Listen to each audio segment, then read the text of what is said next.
नमस्कार. आपल्या सगळ्यांचे महाराष्ट्र सोशल न्यूज चॅनलमध्ये हार्दिक स्वागत. चला वळूया तर एका नवीन बातमीकडे. आजची बातमी.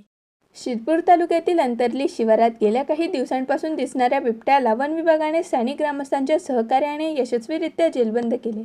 बिबट्याच्या हालचालींमुळे परिसरात भीतीचे वातावरण निर्माण झाले होते. माहिती मिळताच वन विभागाचे पथक घटनास्थळी दाखल झाले आणि सुरक्षितपणे बिबट्याला पकडले. त्यानंतर बिबट्याची वैद्यकीय तपासणी करण्यात आली असून तो पूर्णपणे सुरक्षित असल्याची माहिती अधिकाऱ्यांनी दिली आहे. आवश्यक प्रक्रिया पूर्ण झाल्यानंतर त्याला नैसर्गिक अधिवासात सोडण्यात येणार आहे. मी वनक्षेत्रपाल शहादा श्री शिवाजी बुधा रत्न पारखे. आम्ही 3-4 दिवसापासून आम्हाला कळालं की इथं बिबटे आहे. तर आम्ही सकाळ संध्याकाळ इथंच हे करून आम्ही त्याला आज शेवटी रेस्क्यू करून त्याला नेतोय.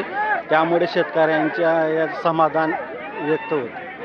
बातमी आवडल्यास चॅनलला लाईक व सबस्क्राईब करा व दररोज अशा नवनवीन बातम्या पाहण्यासाठी चॅनलला फॉलो करा. धन्यवाद.